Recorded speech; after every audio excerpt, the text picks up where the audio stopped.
The man who moves a mountain begins by carrying away small stones.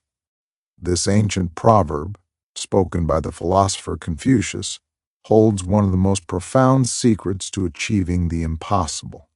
It teaches us that no great task is ever conquered in a single heroic leap.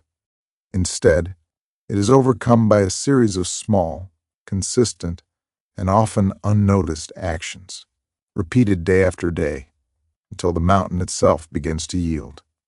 We often look at our own mountains, the overwhelming career goal, the monumental personal project, the dream that seems too vast to even begin, and we are paralyzed by the sheer scale of it. We look for a shortcut, a grand gesture, and when we can't find one, we often give up.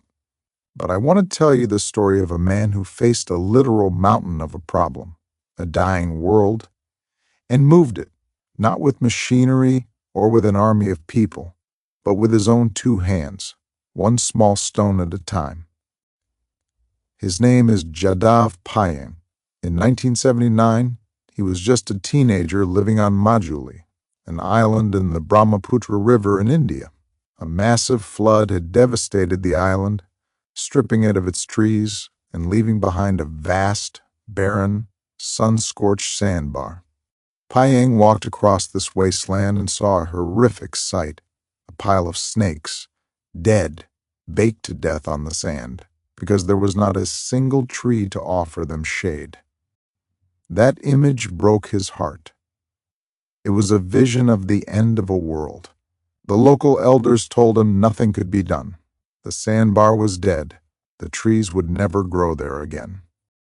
The mountain, they said, was immovable. But Jadav Payeng refused to believe them. He went to the forest department and asked for seedlings. They gave him 20 bamboo shoots. He took those 20 seedlings, went to the most desolate spot on that barren sandbar, and he planted them. That was his first small stone, an almost absurdly small gesture against a desert of sand stretching for miles. The next day, he returned. He watered the seedlings. He planted another, and the next day, he did it again, and again, and again. For 37 years, every single day, he went to the sandbar and he planted a tree. He carried water from the river. He brought red ants to help change the quality of the soil. He faced floods, droughts, and the indifference of the world around him. His work was slow, solitary, and utterly without glamour. At first, nothing seemed to happen, but then, after years, the bamboo took root. Grasses began to grow.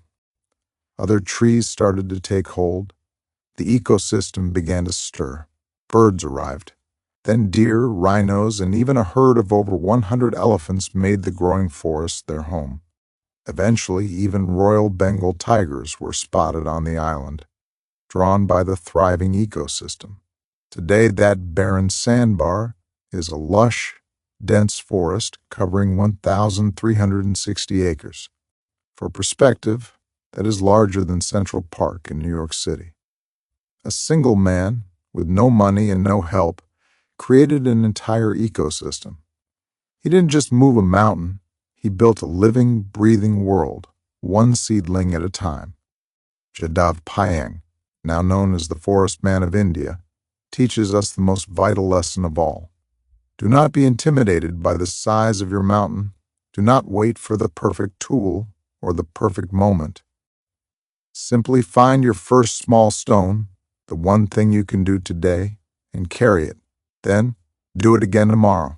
That is how you achieve the impossible. That is how mountains are moved.